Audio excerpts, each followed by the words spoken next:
Bonjour et bienvenue dans ce tout premier podcast des Téméraires. Au programme, 3 entretiens menés par Yann couvrant différents thèmes, allant de la parentalité à la construction communautaire. En vous souhaitant une bonne écoute. Alors, la parentalité au sein des Téméraires est très importante. Marine, en tant que mère, comment tu peux nous décrire ton expérience au sein d'un week-end régional téméraire? Est-ce que tu as des choses que tu as pu voir qu'il faudrait améliorer pour le confort des enfants peut-être? Quelle est la place de l'enfant au sein de la section? Je suis très heureuse que tu me poses cette question, Yann, parce que, à vrai dire, je n'attendais pas grand-chose du fait de rejoindre un groupe nationaliste en général. Je m'attendais, je m'attendais à rencontrer des gens qui partageaient mes idées politiques, mais sans plus de points communs. Et j'ai découvert qu'on pouvait aussi partager une vision de la famille, et c'est ce qui me plaît dans notre groupe. Vraiment, les enfants, les mères, les familles ont une place centrale. Mais on ne néglige pas pour autant les personnes célibataires ou en couple sans enfants. Il y a une véritable harmonie entre toutes ces personnes. Et c'est ce que je cherchais vraiment, un groupe dans lequel règne l'harmonie. Et je sens qu'on se tire tous vers le haut concernant la parentalité notamment. J'ai créé un groupe de mères et de futures mères, donc réservé aux femmes évidemment, mais on s'est toutes beaucoup soutenues lors de nos grossesses, du postpartum, et ça nous a fait énormément de bien. Et c'est ça qui compte pour moi. La fraternité et l'entraide entre mères et entre parents en général. C'est vachement important là ce que tu viens de dire. Donc tu as créé, si j'ai bien compris, tu as créé un groupe dédié aux mamans au sein de la section des Téméraires, c'est bien ça?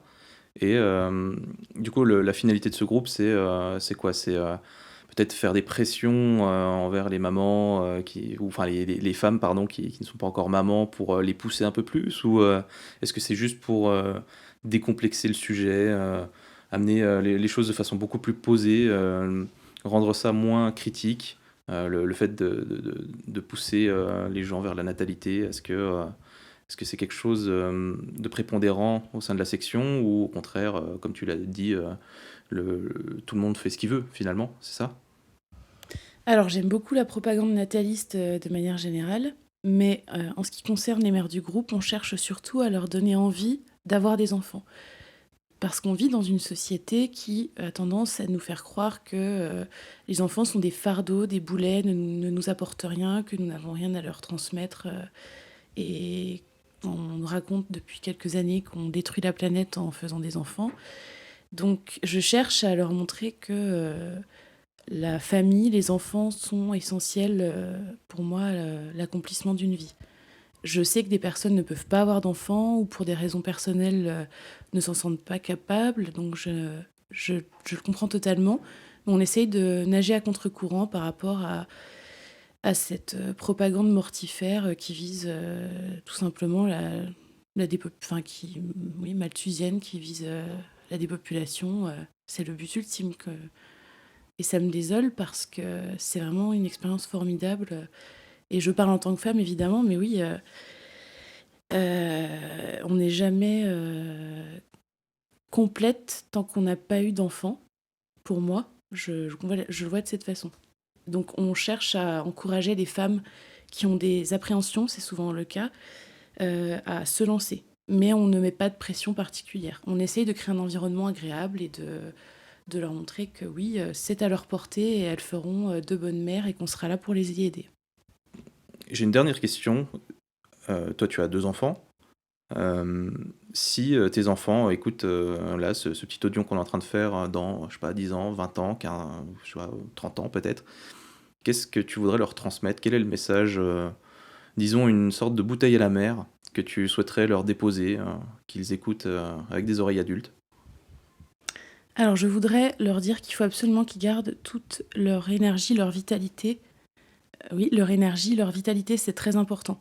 On essaye de nous zombifier. Je trouve que les gens sont de plus en plus apathiques, déprimés, et c'est ce qu'on essaye de changer, en tout cas au sein de notre communauté, on essaye d'être porteur de force vitale, de projets, de volonté, et je veux que mes enfants gardent ça en tête.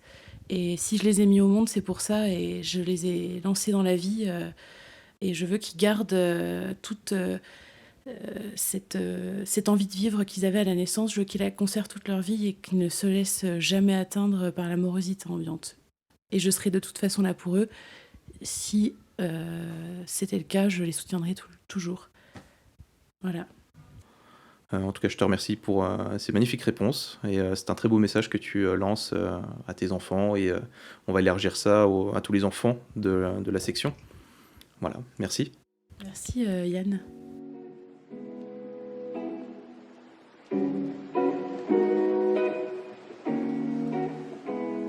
Alors, les téméraires, c'est une section très familiale, comme on l'a vu précédemment. La plupart des membres sont soit en couple, soit ont fondé une famille, bâti un foyer.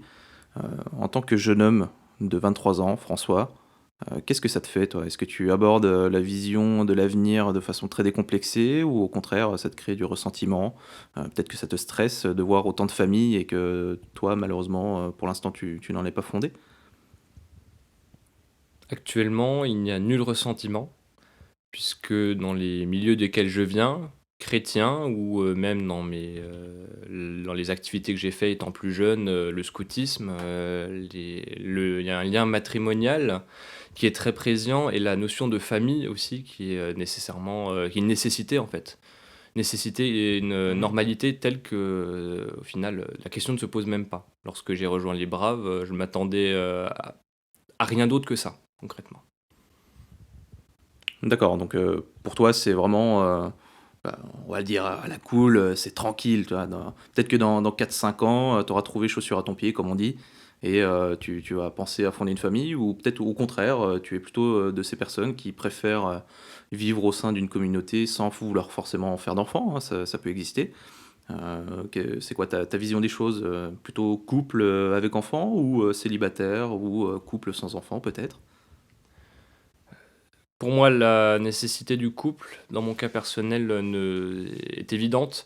J'ai besoin de pouvoir fonder une famille, d'avoir une descendance, une postérité à laquelle je puisse transmettre tout mon savoir, toute ma culture, toute ma tradition et tout mon labeur, le labeur de toute une vie, et continuer la chaîne de transmission qui est là depuis des siècles en fait. Mais du coup, François, dernière question. Est-ce que au sein des téméraires, tu sens qu'il y a une espèce de dualité où il y a deux clans, le clan des couples avec enfants, sans enfants, peu importe, et le clan des célibataires, où tout le monde est plus ou moins uni? Vous n'avez pas de... Je sais pas, on pourrait croire qu'il y a peut-être une pression qui soit formulée ou peut-être un petit peu plus implicite de la part des couples et des familles envers les célibataires pour pousser. Ouais, tiens, alors François, t'as toujours pas de gamin. François, 23 ans, t'es toujours célibataire. Qu'est-ce qui se passe? Qu'est-ce que t'attends? Il n'y a pas ce genre de pression, peut-être? Nullement. Puisque l'amour, la famille, c'est quelque chose qui ne se fait pas seul, c'est quelque chose qui se fait à deux, et comme la volonté de l'autre, on ne peut pas la forcer, forcément, il n'y a pas de pression là-dessus. Certes, quelqu'un peut vouloir des enfants, mais s'il n'arrive pas à trouver chaussure en son pied, c'est pas toujours de sa faute. Donc ouais, et du coup, il n'y a pas de clan, quoi. Tout le monde est assez uni, de ce que je comprends. Tout à fait. Il y a une continuité, et on forme un groupe très uni, il n'y a pas de sous-groupe. On est une communauté simple et unique. D'accord. Eh ben, merci François, et puisses-tu trouver l'amour prochainement. Merci beaucoup, Yann.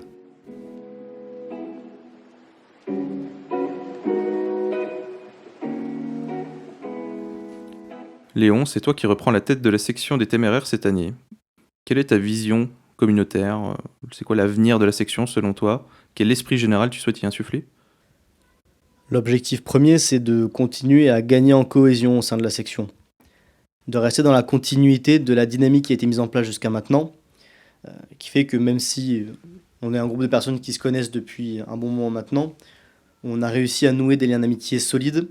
On continue à faire en sorte que les nouveaux arrivants trouvent leur place et soient en mesure de comprendre ce que nous sommes en mesure de leur apporter et ce que eux peuvent nous apporter en retour.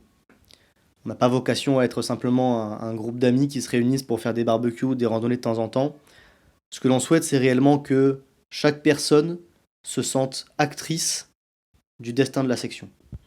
Il y a un deuxième objectif également qui est de continuer à améliorer notre communication vers l'extérieur, où ce sont plutôt des questions de forme qui sont sur la table plus que des questions de fond. On souhaite être transparent sur qui nous sommes, ce que nous faisons. Parce que concrètement, quand on entre chez les téméraires, ce qu'on trouve, ce sont des hommes, des femmes, des enfants, des familles ou des personnes qui souhaitent en fonder une. En bref, des personnes qui sont saines d'esprit, qui sont structurées, qui ont des emplois dans différents secteurs de la société, et qui, malgré des points de vue différents sur des questions sociétales ou politiques, arrivent à se retrouver, arrivent à se rejoindre sur des questions fondamentales de valeurs.